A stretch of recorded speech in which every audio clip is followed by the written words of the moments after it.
Je constate que Tiziani n'a rien compris de tout ce que j'ai d'abord dit. J'ai dit que ça c'est le papier qui transfère. Donc, quand tu mets déjà ça avant de poser ça dessus, ça veut dire que tu ne connais même pas ce que tu veux faire. Ah, d'accord. Donc, je mets d'abord le papier. Moi, c'est Campo Bilari, responsable de la production à AF Win.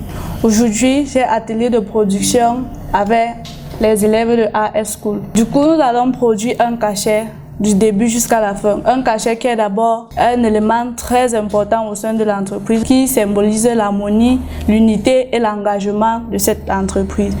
Pour commencer, nous allons d'abord entrer dans Photoshop, créer un nouveau plan de travail carré qui est très important pour un cachet circulaire. Nous allons tout simplement prendre l'outil pour faire un cercle. Pour cela, nous allons maintenir Shift et Alt pour que le cercle ne se déforme pas. Du coup, on va enlever le fond et mettre un contour noir. Nous allons commencer à mettre l'élément phare de l'entreprise, donc le nom de l'entreprise, le logo, le slogan de l'entreprise dans le cachet. Et le logo est très important dans le cachet circulaire parce que c'est l'élément qui montre d'abord l'entreprise. C'est d'abord l'entreprise en question. Donc nous ne pouvons pas oublier le logo quand nous sommes en train de faire notre cachet. Le cachet est déjà représenté. Nous avons le logo de AF. Nous avons le nom de l'entreprise AF Groupe Sal, le numéro et le slogan de l'entreprise. Et c'est le logo qui représente vraiment le cachet. Après avoir conçu le cachet, nous allons imprimer. Bon, ma question c'est la suivante. Pourquoi vous avez monté un cachet circulaire au lieu d'un cachet rectangle? Le cachet rectangle, c'est un cachet nominatif. Or, le cachet rond, c'est le cachet de l'entreprise. Et j'aimerais savoir comment tu fais pour obtenir une forme circulaire. Comme je l'ai d'abord dit, pour avoir une forme circulaire, nous allons juste prendre l'outil ellipse. Nous allons maintenir Shift et Alt pour que ça ne déforme pas notre cercle quand nous allons commencer à tracer. Et les écrits qui sont sur la forme, tu fais comment pour introduire? Pour les écrits, nous avons l'outil test. Il y a l'outil test horizontal, l'outil test vertical et l'outil test curviligne. Pour cela, je vais prendre l'outil test curviligne. Tu vois comment ça représente les écrits. Tu saisis ce que tu veux et c'est bon. Pour l'impression, nous allons utiliser ce papier. Elle met dans la machine et on lance l'impression. Voilà le cachet qui est représenté.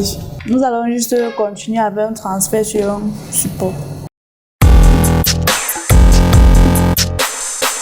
Pourquoi ne pas mettre le cachet de façon qu'on peut bien lire? Parce que je vois, on a tourné la face de ça.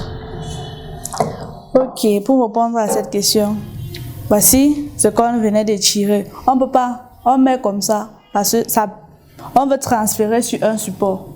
Si on met ça, ça nous regarde. Quand on va transférer, après pour tourner le cachet, pour taper sur un document, ça sera l'inverse de ce qu'on a fait. Or, si on mettait comme ça, ça devait bien sortir. Si vous avez compris, vous allez essayer de mettre le cachet comme je l'ai d'abord fait. Je constate que Tiziani n'a rien compris de tout ce que j'ai d'abord dit. J'ai dit que ça c'est le papier qui transfère. Donc, quand tu mets déjà ça avant de poser ça dessus, ça veut dire que tu ne connais même pas ce que tu veux faire. Ah, d'accord. Donc, je mets d'abord le papier. Et je mets... Ça va rééquilibrer sur tous les côtés. Vu que ici, là, je vois, il n'y a que ton côté, il y a un côté vide. Il n'y a même pas le papier là-bas et l'autre, ça déborde même déjà. Donc, ça va être équilibré. Super. Manu va essayer également si elle a aussi compris. Ok, c'est super. Et voici le résultat final de notre cachet que nous avons flashé. Nous allons cacheter pour voir ce que ça ressort. À l'issue de cet atelier, je pense que tu peux être capable de monter un cachet et produit. Oui, je pense être capable de monter un cachet et produit vu que tu nous as donné les étapes à suivre et on a aussi testé l'expérience et le résultat est parfait. Donc je me sens capable de créer un cachet désormais. Et toi, Tiziani? Oui, je pense bien. Vu ce que Manoucha a dit, le résultat a été parfait. C'est présentable comme ça.